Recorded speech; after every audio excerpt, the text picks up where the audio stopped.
It was just another humid Wednesday afternoon in the penthouse overlooking Seoul's financial district. The late summer haze blurred the skyline beyond floor-to-ceiling windows, casting long shadows across the mahogany desk where ledgers of legitimate business mixed seamlessly with darker accounts. In the soundproofed office of the Black Serpent Syndicate, silence was currency, and Cho Tae, the organization's calculating patriarch, had built an empire on the principle that fear whispers louder than violence ever could. For 23 years, a single secure phone line had existed in that office. Unmarked, unlisted, known only to a handful of people who had earned the kind of debt that transcended money. The ghost line, his lieutenants called it, a direct connection to favors owed and promises kept, the invisible thread that bound Cho Tae's word to those who had once saved his life, his territory, or his honor. He had taken perhaps 24 calls on that line in over 2 decades, each one a matter of blood, betrayal, or survival. He thought he understood the weight of every possible call that phone could bring, but nothing, absolutely nothing, could have prepared him for the trembling voice that shattered the afternoon stillness at 3:23 p.m.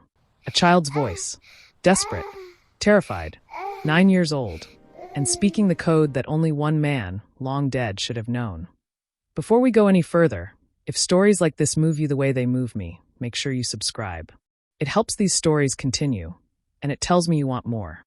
Kwon Jin-ho arrived at the Sterling mansion exactly 47 minutes after Cho Tae's call, driving a white utility van with faded lettering that read Metropolitan Water and Gas Services.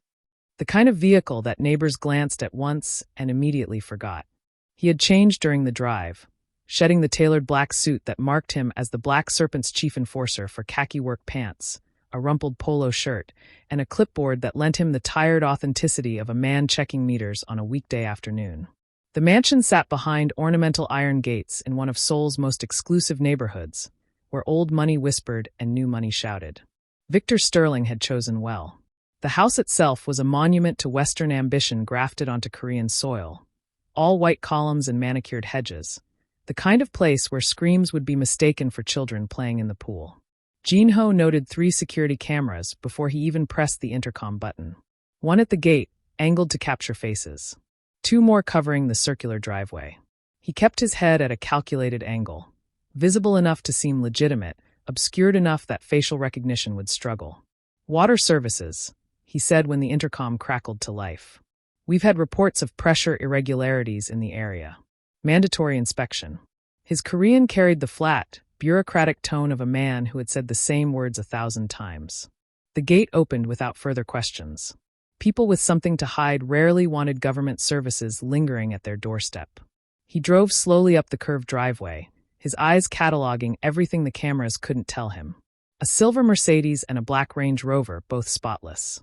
Windows on the 2nd floor with curtains drawn despite the afternoon light.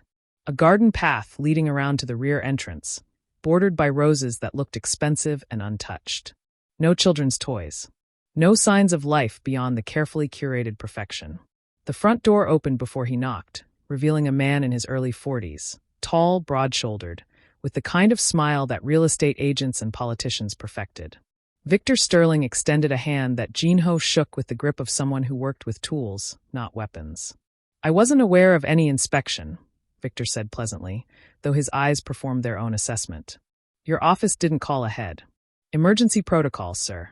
Jin-ho tapped the clipboard. Gas line concerns. We prefer not to announce potential hazards over the phone. Causes panic. He let a hint of apology creep into his voice. I'll be quick. Just need to check the main lines and pressure valves. Victor's smile tightened fractionally. Of course. Though I should mention, I have connections with the municipal office. I'll be verifying this visit. Jin-ho met his eyes without flinching, recognizing the threat for what it was. Please do, sir. Public safety is everyone's concern.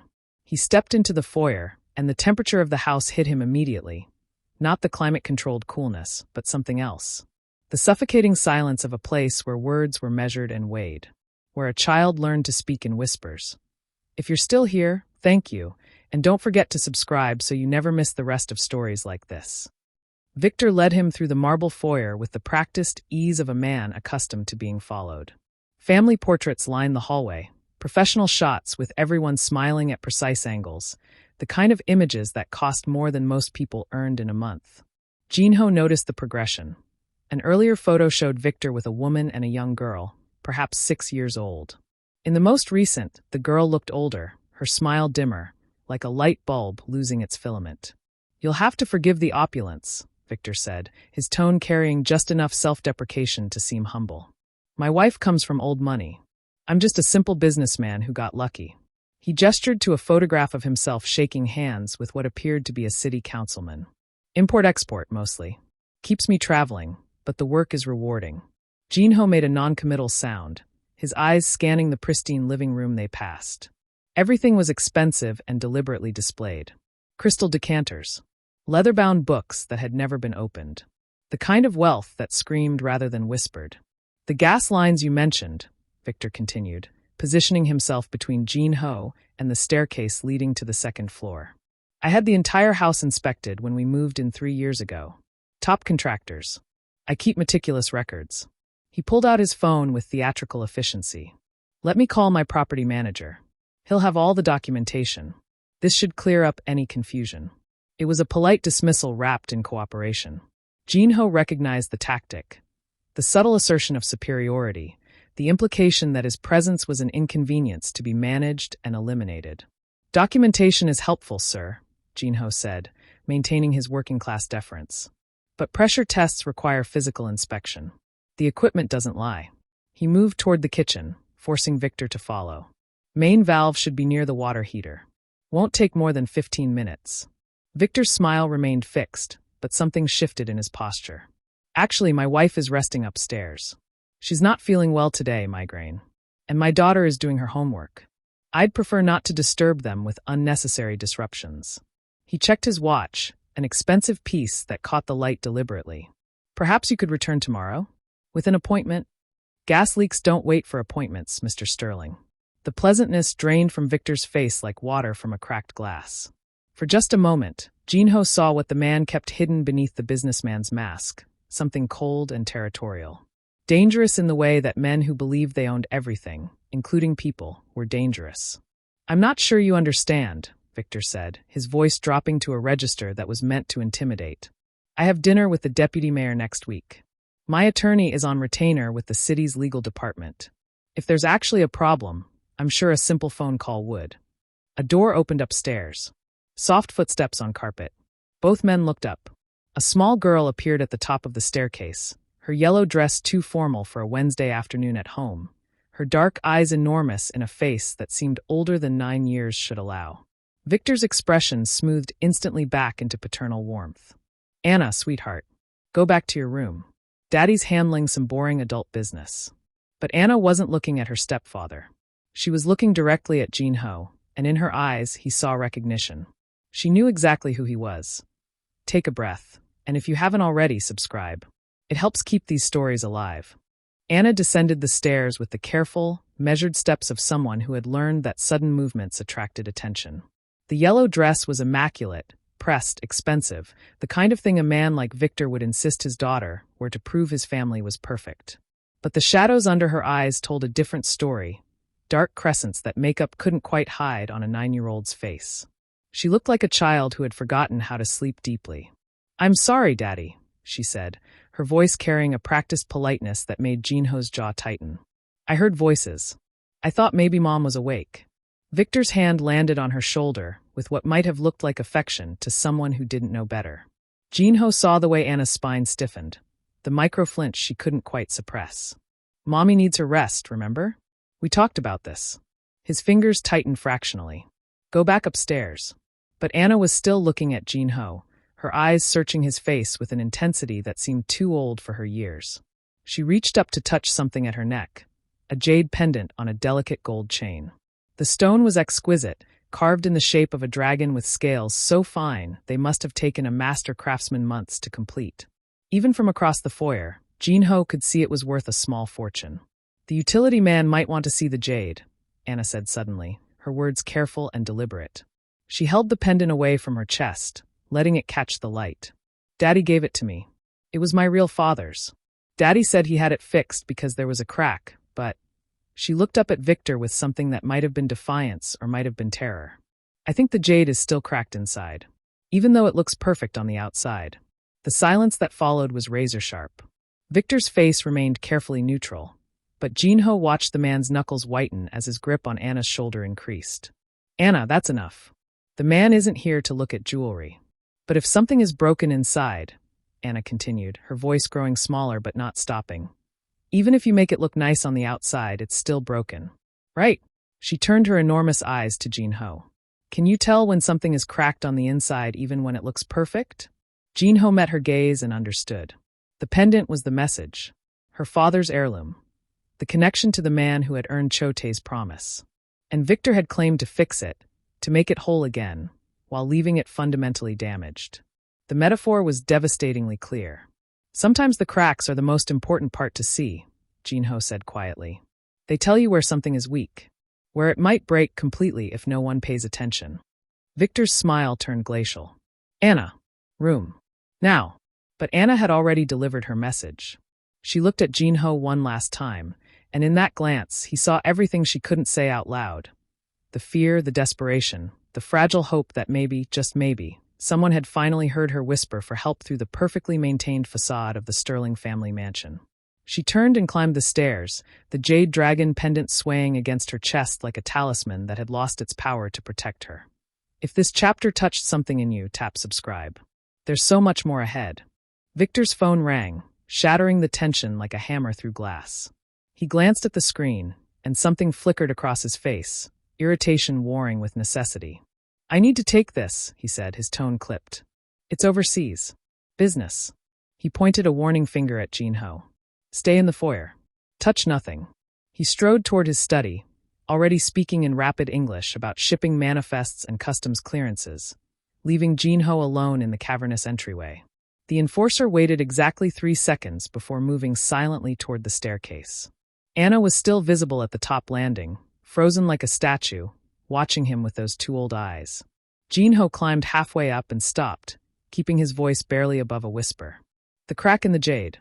When did you first notice it?" Anna's hands twisted together, a nervous gesture that looked practiced, habitual. "When Daddy started having his friends over at night. After Mom takes her medicine and goes to sleep."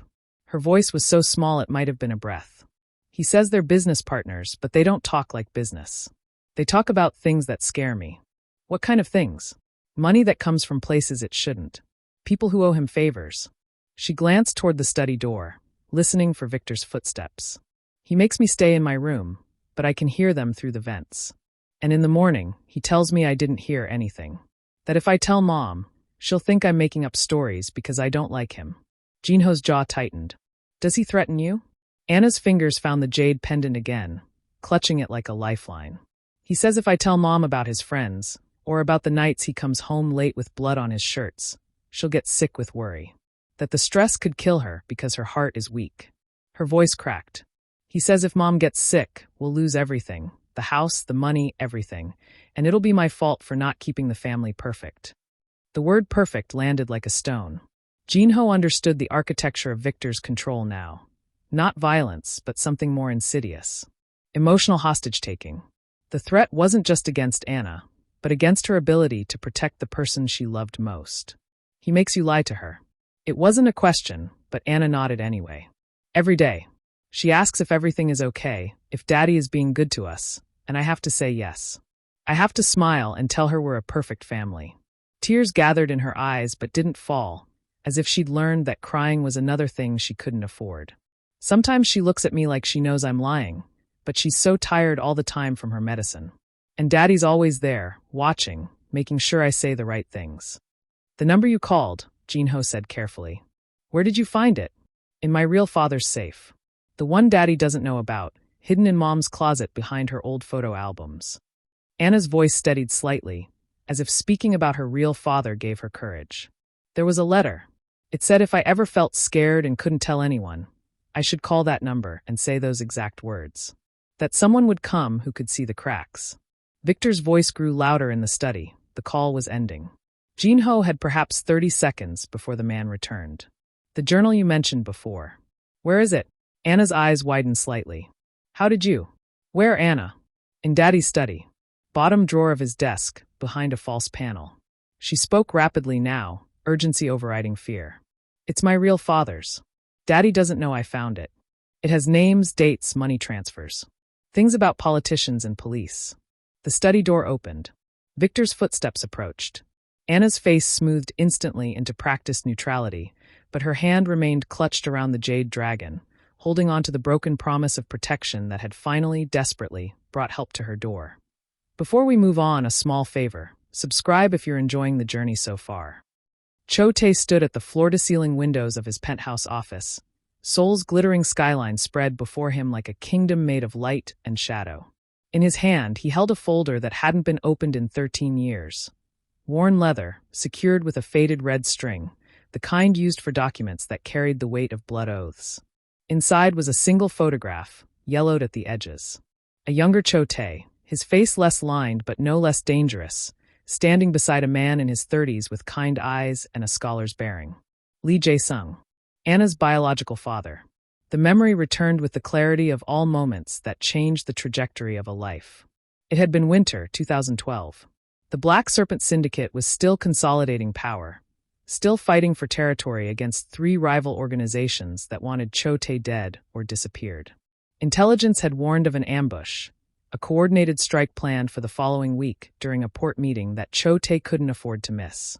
Lee Jae-sung had been an accountant then, a civilian drawn into the syndicate's orbit by circumstance rather than choice. He managed legitimate front companies, kept 2 sets of books with meticulous precision, and asked no questions about where the money truly came from. Quiet, unremarkable, forgettable, until the night he appeared at Chote's emergency safe house with a briefcase full of documents he'd stolen from the deputy commissioner's private office. Complete operational plans for the ambush, including the names of 3 corrupted officers within Chote's own organization. Information that should have been impossible to obtain. Information that had cost Lee everything. "They'll know it was me by morning," Lee had said, his hands remarkably steady as he laid out the evidence. "I'll have to disappear. My wife, my daughter, they can't know where I've gone. It's the only way to keep them safe." Chote remembered studying the man, searching for the angle, the hidden price. "What do you want in return?" Lee had pulled out a slip of paper, writing down a phrase in careful characters. "My daughter is 3 years old. If something happens to me, if she ever needs help and speaks these words, promise me you'll protect her. Not because of what I've done for you, but because she'll be innocent of all of this." He'd looked up then, his kind eyes suddenly fierce. "Promise me she'll never become collateral damage in our world." It was a foolish request. Children were leveraged tools, complications. Chote should have refused. Instead, he'd given his word. Lee had vanished that night into the syndicate's relocation network. The ambush was averted. The corrupted officers were dealt with quietly. And 6 years later, word had reached Chote through channels that Lee Jae-sung was dead. A car accident in a city whose name didn't matter, leaving behind a widow and a daughter who would never know what their husband and father had truly sacrificed. Chote had ensured the widow received a generous settlement from a fabricated insurance policy. He'd monitored them from a distance, satisfied that Anna's mother had found stability, then remarried a respectable businessman named Victor Sterling. He'd thought the debt was settled. Now, looking at Lee's photograph, Chote felt something he rarely allowed himself to feel: regret. He'd been watching the wrong variables. He'd ensured financial security while missing the predator who'd disguised himself as a savior. His phone buzzed. A message from Jin-ho, encrypted and brief. Journal confirmed. Evidence extensive. Subject becoming volatile. Request extraction protocol. Chote set down the photograph and picked up his secure line, his voice carrying the cold finality of a promise 13 years overdue. Extract the child and the mother. Neutralize Sterling's leverage. Use whatever resources necessary. He paused, looking at Lee's face one last time. And Jin-ho, make sure Anna knows her father's favor is finally being repaid. Some debts, he thought, could only be settled by keeping the promises made to dead men. Victor emerged from his study with the coiled energy of a predator who'd decided prey had lingered too long in his territory. His earlier veneer of civility had worn thin, replaced by something harder, more volatile. Jin-ho recognized the shift immediately, the way dangerous men moved when their control started slipping through their fingers. "I've made some calls," Victor said, his voice stripped of its earlier pleasantness. "Interesting thing, the Water and Gas Department has no record of any inspections scheduled for this address. No emergency protocols. No pressure irregularities reported in this neighborhood. He stopped 3 feet from Jinho, close enough to be threatening without being overtly aggressive. So I'm going to ask you once very clearly. Who the hell are you, and what are you really doing in my home? Jinho maintained his working-class posture, but his eyes never left Victor's face. There must be some administrative confusion, sir. If you'd like to call the main office. Don't. Victor's hand shot up, cutting him off. Don't insult my intelligence. I've spent 15 years building relationships with every bureaucrat and official in this district. I know how things work. I know when someone is lying to my face. His jaw tightened. You have exactly 10 seconds to leave my property before I call the real police. The ones who actually know me. The ones who owe me favors. The threat hung in the air like cordite. Jinho could see Anna at the top of the stairs, her small frame rigid with terror, but he couldn't acknowledge her. Not yet. Victor was spiraling, his carefully constructed world beginning to crack, and men like him were most dangerous when cornered. I understand your concern, Mr. Sterling, Jinho said evenly. I'll leave and contact my supervisor to clarify the situation. You do that. Victor pulled out his phone, holding it like a weapon. And while you're at it, explain to your supervisor why I'm filing a formal complaint for harassment and trespassing. I'm sure the deputy commissioner will be very interested in your department's procedures. Jinho turned toward the door, but Victor wasn't finished. His attention snapped to Anna, still frozen on the stairs, and something ugly twisted across his features. The mask finally, completely falling away. Anna! His voice could have cut steel. Come here. Now! She descended slowly, each step a small act of courage or resignation. When she reached the foyer, Victor's hand clamped onto her shoulder with enough force to make her wince. Jinho's muscles tensed, but he forced himself to remain still, to let this play out. Tell this man you're sorry, Victor said, his fingers digging into Anna's small shoulder. Tell him you made up stories about broken jade and cracks, and whatever nonsense you were babbling about. Tell him you have an overactive imagination, and you're sorry for wasting his time. Anna's eyes found Jinho's face, and he saw the question there, the desperate plea to know if help was real, or if this was just another adult who would walk away and leave her drowning. I said apologize. Victor's grip tightened. Now, Anna.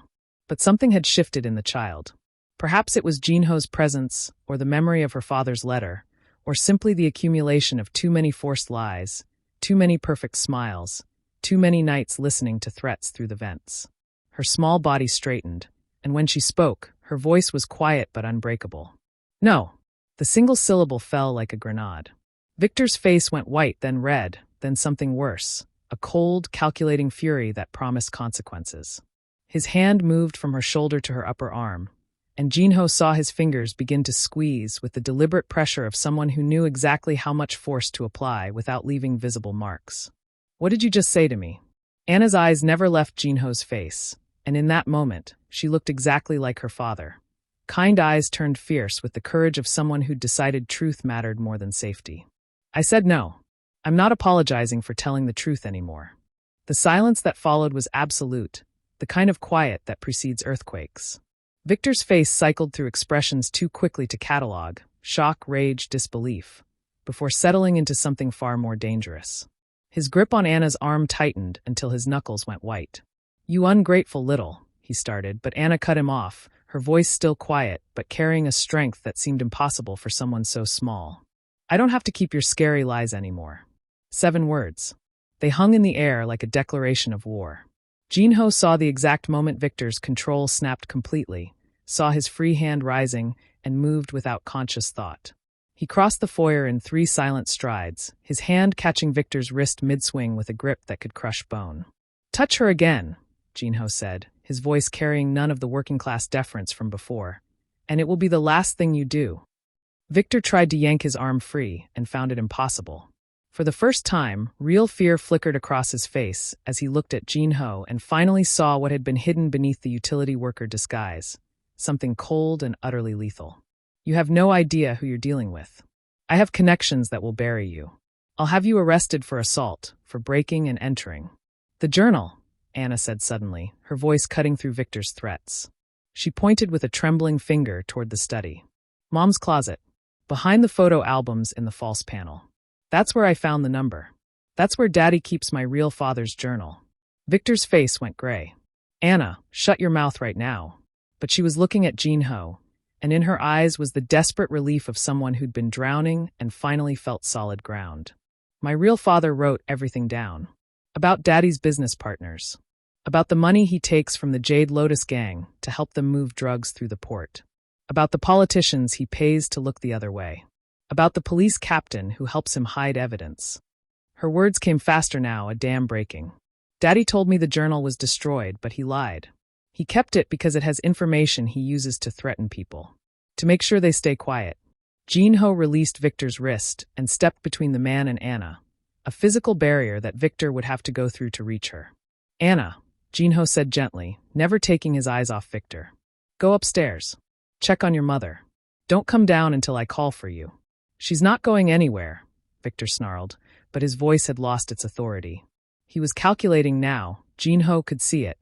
Weighing options, considering exits, realizing that whatever carefully constructed protection he'd built was collapsing.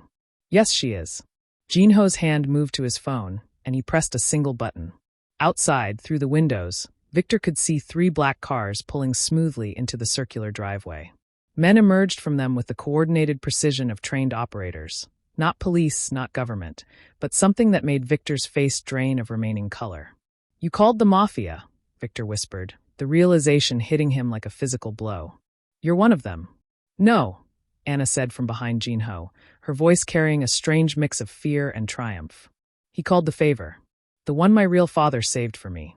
Jinho kept his eyes locked on Victor as men entered through the front door with quiet efficiency, fanning out to secure the room. "The journal will be retrieved. Your connections will be documented. And every name in that book will learn exactly what kind of man you really are." He paused, letting the weight sink in. "You built your life on lies and leverage, Sterling. Today, both run out." One of Jinho's men appeared at the study door, holding a leather-bound journal with pages worn from repeated reading. He nodded once, confirmation. Victor's legs seemed to give out. He stumbled backward, his face a mask of disbelief and growing horror as he understood that the perfect empire he'd constructed, the family he'd controlled, the lies he'd enforced, all of it was unraveling in a single afternoon because one small girl had finally found the courage to speak the truth. Anna stood behind Jinho, her hand still clutching the jade dragon pendant, and for the first time in 3 years, she looked like a child who might remember how to breathe freely. Victor's survival instincts kicked in with the clarity of a cornered animal. His eyes darted toward the rear hallway, calculating distances, mapping escape routes he'd probably rehearsed in paranoid moments. Jinho saw the decision crystallize and made no move to stop him. Let him run. Let him feel the hope of escape before it was crushed. Victor bolted toward the back of the house, his expensive shoes slipping on the marble as he ran.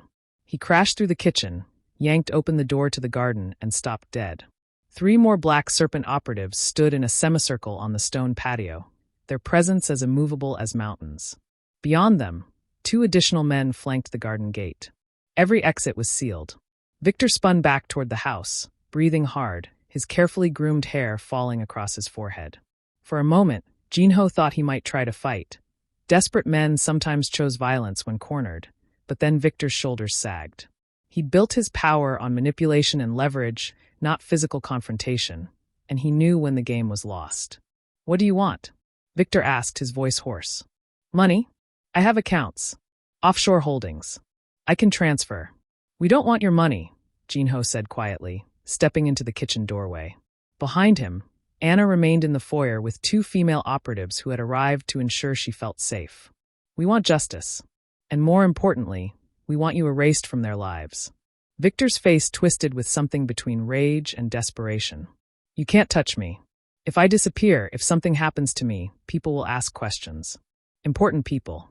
The deputy mayor, the police captain, the same people named in your journal?" Jinho's smile was colder than winter. "The ones who accepted your bribes? Facilitated your operations? They're not going to ask questions, Sterling. They're going to run for cover the moment your name becomes radioactive." 40 kilometers away, in his penthouse office, Chote held the journal in one hand and his encrypted phone in the other. He'd spent the last hour reading Lee Jae-sung's meticulous documentation, dates, amounts, names, photographs. The dead man had been thorough, building a case that could bring down half the municipal government and expose ties between Victor Sterling and 3 rival criminal organizations, including the Jade Lotus gang that had been encroaching on Black Serpent territory for years. It was a masterpiece of evidence, and Chote knew exactly how to weaponize it. He placed a call to a prosecutor he'd cultivated over years, not through corruption, but through carefully providing information that led to high-profile convictions. A woman whose ambition was matched only by her genuine desire to dismantle corruption. A woman who would see Victor Sterling's journal as the case of a lifetime. The second call went to a journalist at the Seoul Daily, one who'd built a career on exposing political malfeasance. The third went to an investigative blogger with a reputation for unimpeachable sources and viral exposes. By midnight, Victor Sterling's carefully documented crimes would be in the hands of 3 different people, all with the means and motivation to ensure the truth spread like wildfire. By morning, every politician, police officer, and gang associate named in that journal would be scrambling to distance themselves from him. By the end of the week, Victor Sterling would be toxic, professionally, legally, and criminally. Chote could have made him disappear. A man like Victor, who'd accumulated so many enemies, could vanish in ways that would never lead back to the Black Serpent syndicate.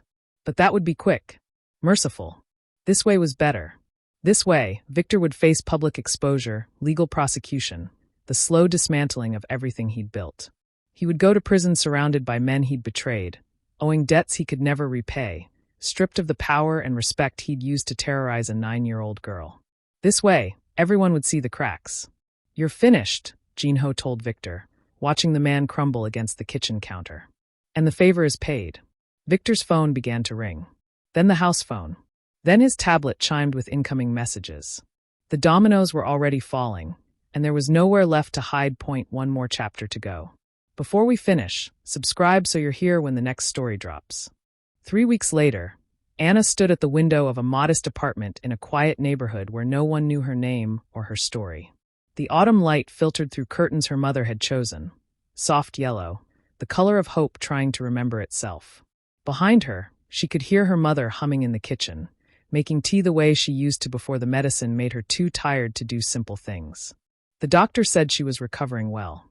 Turned out the heart medication Victor had insisted she take wasn't medication at all, but a carefully dosed sedative designed to keep her compliant, exhausted, and dependent.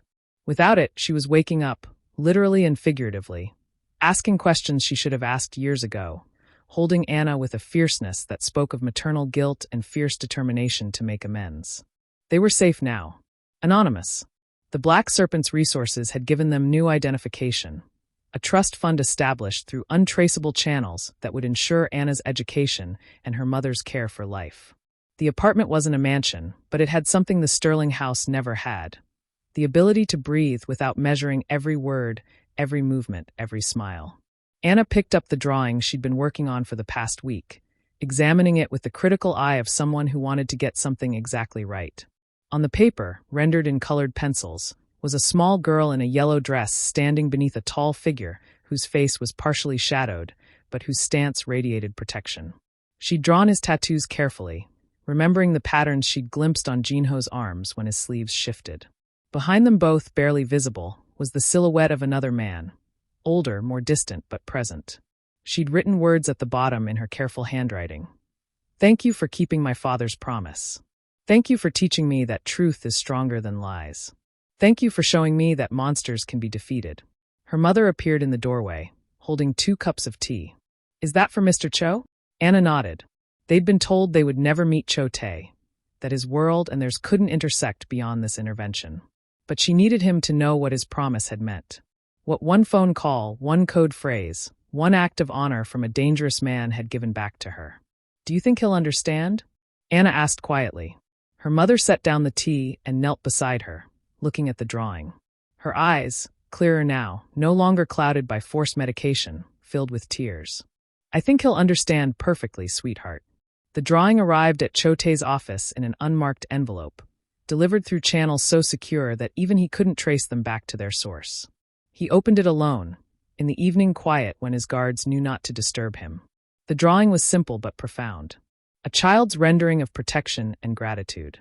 He studied the shadowy figure meant to be Jinho, the smaller silhouette of himself in the background, and the girl whose smile was so much brighter than the fear-shadowed child who'd first appeared at the top of a staircase.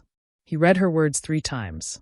Then he did something he hadn't done in years. He framed the drawing and placed it on his desk, not hidden in a drawer or filed away, but visible. A reminder that power could be more than acquisition and control. That promises made to dying men mattered. That one small voice, brave enough to speak a code phrase learned from a father she barely remembered, could expose corruption and bring down empires built on lies.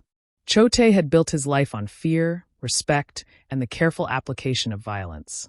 But this small drawing of a smiling girl who'd learned that truth could be stronger than terror. This was something else entirely. Redemption was too strong a word.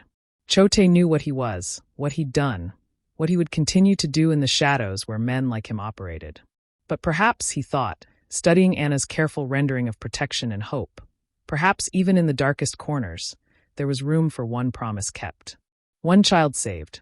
One debt honored not for profit or power, but simply because a good man had once asked, and Chote had given his word. In her small apartment, Anna looked out at the autumn evening and smiled, really smiled, for the first time in years, understanding that sometimes the most dangerous people are the ones who can offer the truest protection, and that one small voice speaking truth into darkness can change everything. If this story stayed with you, let's stay connected. Hit subscribe.